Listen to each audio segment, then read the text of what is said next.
Hi, I'm Jim Meehan, and I'll be creating the bar program for Takibi here in Portland, Oregon. But given that we can't open yet, and we'd like to get you guys drinks and make you feel comfortable, more importantly, making drinks in your homes, here I am tonight to talk about the Japanese Whiskey Highball. It's a drink that's near and dear to my heart. It's going to be a huge part of our cocktail program at Takibi, and what I really wanted to do is just talk to you about the drink, how it was conceived, how it's served in Japan, how we're probably going to serve it, and give you a sense of how to make the best Japanese whiskey highball you can at home. So you're probably asking yourself, why do I need someone to teach me how to make a whiskey and soda? Well, you don't. And I want to be the first one to say that if you like a Japanese whiskey highball with a peated whiskey, if you like it with a blended whiskey, if you like it with club soda or seltzer or mineral water, I'm here to sort of give you that blessing, but I want to give you a little bit of a sense of how it's made in Japan and what the theory is behind it. So to begin with, because it's such a simple drink, whiskey and soda, all of the elements that are used to make the drink are really important. So here I'm going to offer you two different versions of it.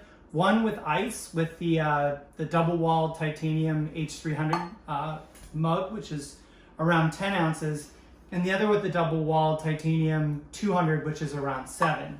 The advantage of a titanium mug is obviously being double-walled is that it's going to insulate either heat or cold much better than glass would, which is thermodynamically highly transferable. This would be the glass that you would get a Japanese whiskey highball in a serious kind of Ginza Japanese bar, and as you can see, it's a beautiful glass. It's very large. They would definitely stack 2 or 3 big cubes in this glass. But as I said, it's a very thin glass. The heat of your hand is going to transfer temperature there very easily. These are great for that.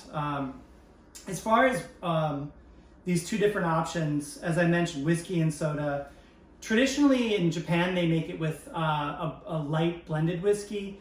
The Japanese whiskey highball was created really for the beer market in Tokyo. There's a lot of Japanese businessmen in particular who prefer drinking very light lager style beers, and so both Suntory and Nikka, the two sort of most distinguished whiskey producers in Japan, came out with this very light style of Japanese whiskey highball. So here I'll be using Toki for one of them from Suntory, and the Nikka coffee grain whiskey on the other side. And then on the flip side, the water to consider. As I mentioned, you could consider using seltzer water, which is just forced carbonated water. You could use seltzer, which is usually has a little bit of like sodium in it, or you could use a mineral water. My good pal Bobby Hugel, who runs a number of outstanding bars in Houston, did a huge tasting of different mineral waters, and his favorite, when he can't get the Wilkinson brand of Japanese soda water that's not available in the US, he really likes Mountain Valley from Arkansas. So tonight we're going to be using Mountain Valley. The way Bobby makes his highball at Tongue Cut Sparrow in Houston is he makes it without ice, and so I'm going to serve that in the smaller 7-ounce mug. I personally like mine with ice, and I guess this gets to the next big question is how you're going to use this drink. In Japan, they're very serious about the carbonation of this drink, and they're very serious about temperature. So as you can probably see, this bottle of Toki is sweating. This is right out of the freezer, and the idea with this one is to keep the whiskey as cold as possible. This is right out of the refrigerator. Obviously, we can't put soda water in the freezer or it will freeze. And I'm going to make two different versions. One is Bobby's version and one will be mine. The traditional Japanese whiskey highball is a very sort of light, low ABV drink that's meant to stand in for a low-proof lager. So his recipe is going to call for 1 part whiskey to 5 parts water. This Snow Peak measuring spoon happens to be 30 mils, which is a 1-ounce pour. So I'm going to use that for my pour. So there's 30 mils there, and then I'm just going to measure 5 of these, and then we're done. you're probably wondering, why are you measuring the soda water? Can't you just top it off? And you could, especially if you knew exactly where the water line should go to.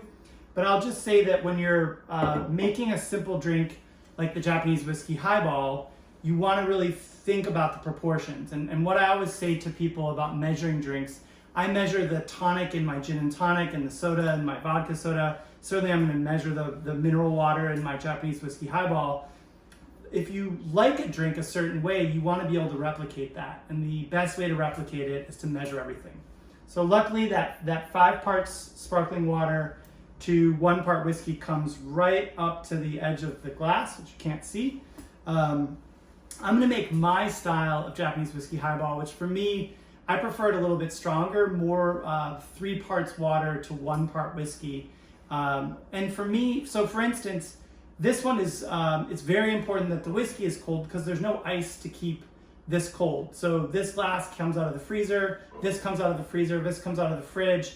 This stays super bubbly because there's no ice in there. And what ice does in a cocktail is there are all these different, they're called nucleation points on an ice. So when the ice cubes are in the way of the bubbles that are trapping up, they gather around the ice and then they decarbonate the drink. So if you love a really super carbonated whiskey highball, going with the ice-free version is a great call. If you're less concerned about a super bubbly drink, there's 2 other options for you. One is if you want to get it cold, for instance, if your whiskey like this Nika is not coming out of the freezer, you can use multiple ice cubes in it. That's going to create more nucleation points and decarbonate it. That ice can be made using 1 1/4 by 1 1/4 inch cubes, or you can use what I prefer, which is the larger 2 by 2 inch cube. So I'm going to place that large 2 by 2 inch cube into my cup.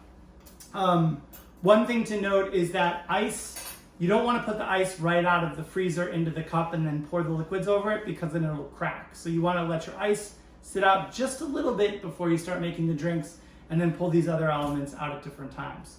So I'm going to add 1 ounce of Nika coffee grain to my highball, and then top this with 3 parts of the sparkling mineral water.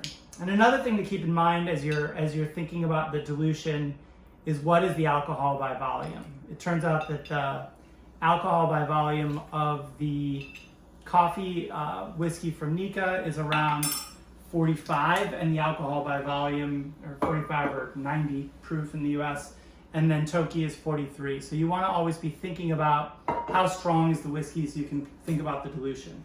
This one also comes up to a fill line that's right there, that's around perfect.